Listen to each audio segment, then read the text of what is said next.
ഞാനും കൂടെ വരട്ടെ? എവിടേക്ക്? അറിയില്ല. കുടിക്കുന്നവരെ ഇഷ്ടമല്ല അല്ലേ? ഇഷ്ടപ്പെട്ടല്ല ഞാനും കുടിച്ചു തുടങ്ങിയത്. ഈ മടുപ്പിൽ നിന്നും രക്ഷപ്പെടാൻ എനിക്ക് മറ്റൊന്നും ചെയ്യാനില്ലായിരുന്നു. അതിന് രാജ്യം തന്ന ശിക്ഷ, അതിന്റെ പാടുകൾ അവിടെയില്ല. ആടി എന്റെ മനസ്സിലാണ് പതിഞ്ഞത്. ഇനി ഞാൻ കുടിക്കില്ല. എന്നോട് ക്ഷമിക്കും. ശാസിക്കാനും ശിക്ഷിക്കാനും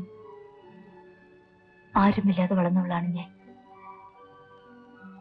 ചെറുപ്പത്തിലെ എനിക്ക് എന്റെ അമ്മ നഷ്ടപ്പെട്ടു. എങ്ങനെയാണെന്നറിയാമോ? എന്റെ അമ്മ ഈ പുഴയോടൊപ്പം കടലിലേക്ക് ഒഴുകിപ്പോയി. അതിന്റെ കാരണം എന്റെ പപ്പയ്ക്ക് അറിയാം.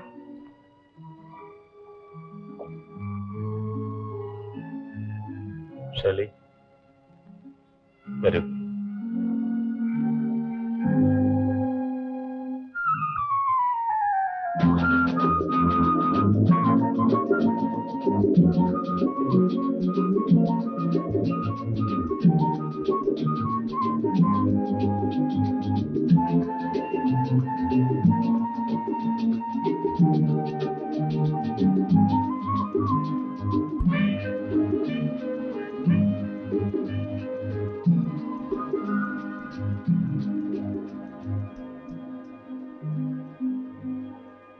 ഞാൻ സമ്മതിക്കില്ല. മമ്മി ഇതിൽ ഒപ്പിട്ട് കൊടുക്കരുത്. ഇവിടെ അവനിപ്പോ വരുമെന്ന്. വരട്ടെ, ഞാൻ പറയാമല്ലോ. ഏറിയാൽ 50 ലക്ഷം രൂപ. അതിക്കുള്ളിൽ ഈ കൂപ്പിന് കൊടുക്കുന്ന പ്രശ്നമേ ഇല്ല. കറക്റ്റ്. இந்த பிசினஸ்ல வந்து மினிமம் 80 lakhs லாஸ். 80 ലക്ഷം രൂപ നഷ്ടം. എന്റെ കർത്താവേ, 80 ലക്ഷം രൂപയോ? ഈ കുര്യാക്കോസിന് എന്താ പ്രാന്താണോ സ്വാമി? സ്വാമി ബാങ്കിൽ പോയില്ലേ? അമ്മ ഇതുവരെയ്ക്ക് ചെക്കിലെ കൈയെഴുത്ത് പോണല്ലേ. കുര്യാക്കോസേ, നീ കാണിച്ചത് ബുദ്ധിമോശമായിപ്പോയി. നമുക്ക് ആ ലേലം അങ്ങ് ഒഴിയാം. ഒഴിയാനും ഞാൻ വിളിച്ചുറപ്പിച്ചിട്ട് പിന്നെ എന്റെ വാക്കിനെന്ത് വില? വാക്കിന് വില കൊടുത്താൽ നഷ്ടപ്പെടുന്നത് 19 ലക്ഷം രൂപയാണ്. എത്ര നഷ്ടപ്പെട്ടാലും ഞാൻ ഒപ്പിട്ട കരാറ് മാറ്റില്ലടാ. അതങ്കിളിന്റെ വാശിയല്ലേ? അതേടാ, ഞാൻ വാശിക്കാരനാണ്. താൻ ആ പേന അങ്ങോട്ട് കൊടുക്ക്. എന്റെ മമ്മി അതിൽ ഒപ്പിടില്ല. എന്താ പറഞ്ഞേ? നിങ്ങളുടെ ഇഷ്ടത്തിന് പണം തൂർത്തടിക്കാൻ തരില്ല എന്ന്. അയ്യോ, എന്റെ കുഞ്ഞിനെ തല്ലി കൊല്ലുന്നത് കണ്ടില്ലേ? നേരത്തെ കാഴ്ച വെച്ചുണ്ടായ ഒറ്റന നോക്കിക്കൊണ്ട് നിൽക്കുന്നു. എടാ കുര്യാക്കോ, നീ ഇനി എന്റെ മോനെ തൊട്ടുപോകരുത്. അവൻ പറഞ്ഞ ചേട്ടൻ കേട്ടില്ലേ? കേട്ടു. അതിലെന്താണ് തെറ്റ്? ബാങ്കിൽ കിടക്കുന്ന പണം ഞങ്ങളുടേതാണ്. നിങ്ങളുടേതോ? പിന്നെ ഈ കാണുന്ന സ്വത്തുക്കളെല്ലാം ഇരിയാന്റെ എന്റെ മോന്റെ ബുദ്ധി കൊണ്ടുണ്ടായതാ. അല്ലാതെ എഴുത്തും വായനയും പഠിക്കാത്ത നീ മീൻ പിടിച്ച് സമ്പാദിച്ചതല്ല. എന്റെ സമ്പാദ്യത്തിന്റെ കണക്ക് നോക്കുന്ന ചേട്ടത്തിയല്ല, സ്വാമിയാണ്. സ്വാമി, ആ കണക്കൊന്ന് പറഞ്ഞു കൊടുക്കൂ. ഇത് வந்து ഒരു ചിന്ന കുടുംബ വഴക്ക്. നാളെ കള്ളനും തമ്പിയും. ഇല്ല സ്വാമി, ഇനി ഞങ്ങൾ തമ്മിൽ ചേരില്ല. അവന്റെ വീതം അവൻ നോക്കട്ടെ, എന്റെ വീതം എനിക്ക് മതി. വീരത്തിന്റെ കാര്യം പിന്നീട് സംസാരിക്കാം. ആദ്യമായി ലേലത്തുക കെട്ടിവെക്കണം. ഇല്ലെങ്കിൽ എന്റെ സ്വഭാവം അറിയാമല്ലോ, ഒന്നിനെ ഞാൻ ബാക്കി വെക്കില്ല. അയ്യോ, ഇനി ഇവിടെ നിന്നാൽ അവൻ നമ്മളെ കൊന്നുകളെ. ഈ നിമിഷം നമുക്ക് ഇവിടെ ഇറങ്ങണം.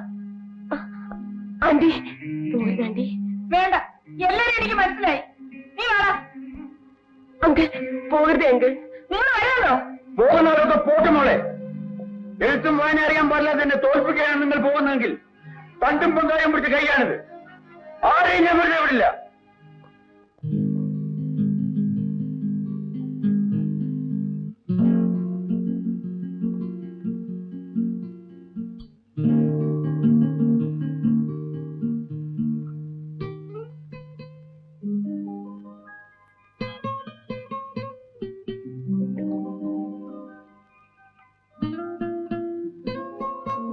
അവധി കഴിഞ്ഞില്ലേ?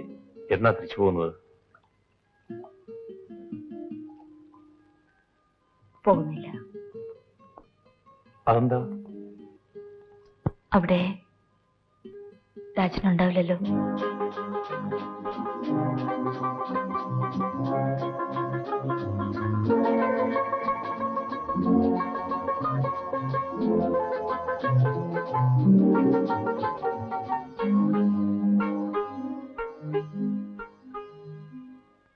നിയമപരമായി കമ്പനികളും സ്വത്തുക്കളുടെ ആധാരങ്ങളും ഞങ്ങളുടെ പേരിലാണ്.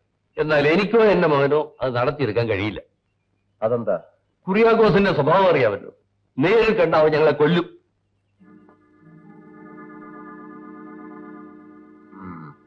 തരകൻ തന്നെ ഇതിനൊരു പോംവഴി ഉണ്ടാക്കി തരണം. ഇങ്ങനെ ഒരു സന്ദർഭത്തിൽ നിങ്ങൾ ഞാൻ സഹായിച്ചില്ലെങ്കിൽ പിന്നെ നമ്മൾ തമ്മിലുള്ള സ്നേഹബന്ധത്തിന് എന്താണ് ഒരു വില? എന്നാലും നിങ്ങൾ ചേട്ടാനിയന്മാർ തമ്മിലുള്ള ഈ തർക്കത്തിൽ ഞാൻ നേരിട്ട് ഇടപെടുന്നത് ശരിയല്ല. എനിക്ക് വിശ്വസ്തനായ ഒരാളെ ഞാൻ ഈ കാര്യം ഏൽപ്പിക്കാം. കഴിവും പ്രാപ്തിയുമുള്ള ഒരാളെ. പ്ലാന്റ് അടച്ചിട്ടാൽ ലക്ഷക്കണക്കിന് രൂപയുടെ മീന നശിച്ചു പോകുന്നത്. പ്ലാന്റ് തുറന്ന് പ്രവർത്തിപ്പിക്കുന്ന കാര്യം ഞാൻ ഏറ്റു. ആ, ഇതാണ് ഞാൻ പറഞ്ഞ. എവിടെയോ കണ്ടതുപോലെ. കണ്ടു കാണില്ല. ഇയാൾ ഇവിടെ ഇല്ലായിരുന്നു. എനിക്ക് വളരെ വേണ്ടപ്പെട്ടവന്. കഴിക്കൂ. രാജിനെ അറിയാമോ? അറിയാം. എന്നാൽ കൂടുതൽ അറിയാൻ പോകുന്നു. വർക്കി, നിങ്ങളുടെ ഷെയറുകൾ തൽക്കാലത്തേക്ക് രാജിന്റെ പേരിൽ എഴുതി വെക്കണം. കാര്യങ്ങളൊക്കെ ശരിയാവുമ്പോ തിരിച്ചെഴുതിയാൽ മതിയല്ലോ. മതി. എന്തായാലും സ്വത്തുക്കൾ ഞങ്ങൾക്ക് കൈവശം വന്നാൽ മതി. ഞാൻ ഏറ്റു.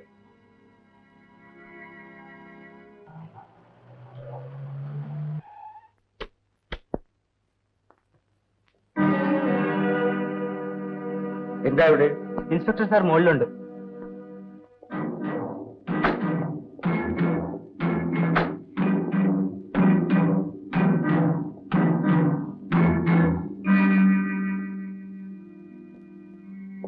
നിന്നെ ആരാണ് അതിനകത്ത് കടത്തിവിട്ടത്?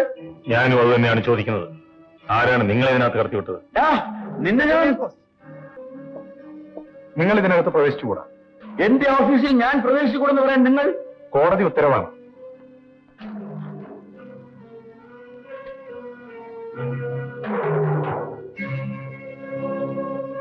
ലാസർ ഫിഷറീസ് കോർപ്പറേഷന്റെ എല്ലാ ഷെയറുകളും നിങ്ങളുടെ ജ്യേഷ്ഠൻ എന്റെ പേരിൽ എഴുതിയിരിക്കുകയാണ്. സോ ഇപ്പോൾ ലാസർ ഫിഷറീസ് കോർപ്പറേഷന്റെ മാനേജിംഗ് ഡയറക്ടർ മിസ്റ്റർ രാജനാണ്. മിസ്റ്റർ കുര്യാക്കോസിന് പോകാം. നിൽക്കൂ. നിങ്ങളുടെ ബോട്ടുകൾ ആ ജട്ടിയിലുണ്ട്. ഉടനെ അഴിച്ചു മാറ്റണം.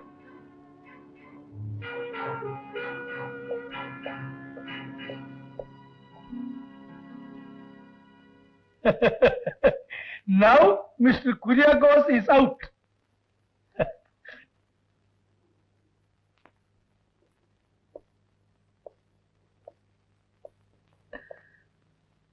സ്വാമി, Congratulations, Mr. Rajan. എഴുന്നേൽക്കടോ. എഴുന്നേൽക്കാൻ. ഇതാണ് എന്റെ സീറ്റ്. കഴിഞ്ഞ 20 വർഷമായിട്ട്. എഴുന്നേൽക്കടോ. എന്താ പറയുന്നത്? കഴിഞ്ഞ 20 വർഷമായി തനിക്ക് ശമ്പളം നാളല്ലേ ഇപ്പോൾ ഇവിടെ ഇറങ്ങിപ്പോയത്? അയാളോട് താൻ കാണിച്ച നന്ദിയും ബഹുമാനവും ഞാൻ കണ്ടു. രാജൻ എന്താ പറയുന്നത്? ഇന്നു മുതൽ തനിക്ക് ഇവിടെ ജോലിയില്ല. കടക്ക് പുറത്ത്. കടക്കാൻ.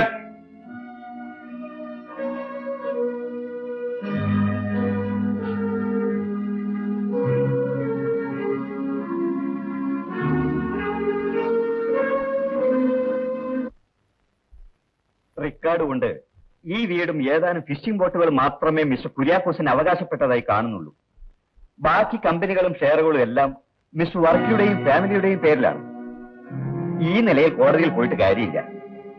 ഇതെല്ലാം എടുത്തു വെച്ചത്. അപ്പൊ ഞാൻ ഇറങ്ങട്ടെ.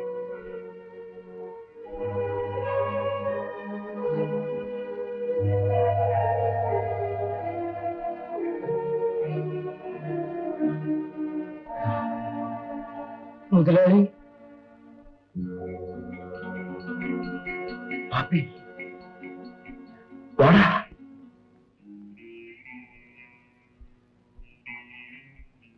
നീ എന്താ എന്നെ വിളിച്ചേ? ഞാൻ ഒരിക്കലും നിന്റെ മുതലാളിയായിരുന്നില്ല. ചേട്ടനായിരുന്നു. എന്നാൽ നീയും എന്നെ കുത്തി നോവിക്കാനാണോ വന്നത്?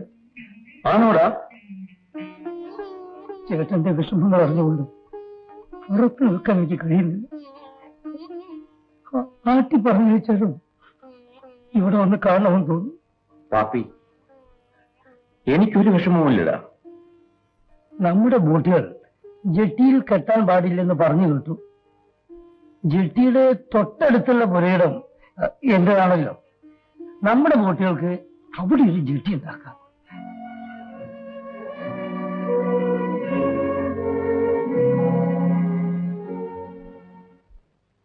ആ, ഇതാണ് ഞങ്ങൾ പണിയാൻ ഉദ്ദേശിക്കുന്ന വീടിന്റെ പ്ലാൻ. എങ്ങനെയുണ്ട്? കൊള്ളാം. പണിന് വരുമ്പോ കുര്യാക്കോസിന്റെ വീട്ടിനേക്കാൾ ഗംഭീരമായിരിക്കണം. 10 ലക്ഷം രൂപയാണ് എസ്റ്റിമേറ്റ്, ഫർണിഷിംഗ് വേറെയും. നിങ്ങളുടെ ഇന്നത്തെ നിരക്ക് അതത്ര അധികമല്ല. മറിയ ഇത് തന്നെയാ പറയുന്നത്. ഞങ്ങൾക്ക് ഒരു 5 ലക്ഷം രൂപ വേണം. കോൺട്രാക്ടർക്ക് അഡ്വാൻസ് കൊടുക്കാനാണ്. രാജനോട് ചോദിച്ചപ്പോ തരകം പറയണമെന്ന് പറഞ്ഞു. ആഹാ, എന്നാൽ വർക്കി തരകം പറയില്ല. അതെന്താ? സ്നേഹിതന്മാർ തമ്മിൽ പണമിടപാട് നന്നല്ല. മാത്രമല്ല, ഞാൻ ആർക്കും പണം കടം കൊടുക്കാറുമില്ല. കടമോ? ഞങ്ങൾ ചോദിക്കുന്നത് കടമല്ല, കമ്പനി വക പണമാണ്. കമ്പനി വക പണമോ? അതിന്റെ അവകാശം രാജനല്ലേ? എന്താ ഈ പറയുന്നത്? അവിടെ നിന്ന് ഒരു കാശും നിങ്ങൾക്ക് കിട്ടില്ലെന്ന്. തരകൻ, നിന്നെ വിശ്വസിച്ചാണ് സകല കാര്യങ്ങളും ഞങ്ങളെ ഏൽപ്പിച്ചത്. നീ ഞങ്ങളെ ചതിക്കുകയായിരുന്നു. സ്വന്തം അനിയനെ പറ്റിച്ചല്ലടോ താനിതൊക്കെ ഉണ്ടാക്കിയത്. ഇപ്പോ തനിക്ക് 10 ലക്ഷത്തിന്റെ ഒരു വീട് വേണം.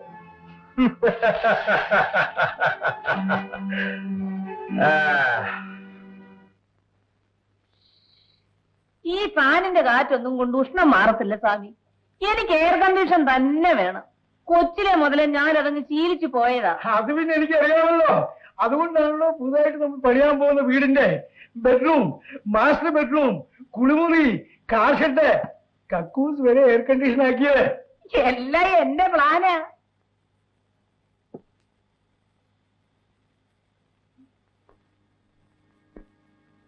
പോയ കാര്യം എന്തായി?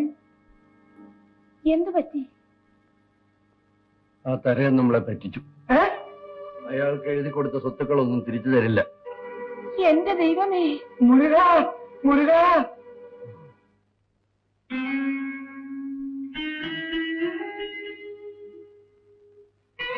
മോനെ, വന്നൂണ് കഴിക്കൂ. എനിക്ക് വിശക്കുന്നില്ല. നിന്റെ ദുഃഖം അമ്മയ്ക്കറിയാം. നിന്റെ വേദന കണ്ടോണ്ടിരിക്കാൻ എനിക്ക് വയ്യ. ഈ മണ്ണോട് ചേരണമെന്നായിരുന്നു എന്റെ ആഗ്രഹം. എന്നാൽ ഇനി ഇവിടെ നിന്നാൽ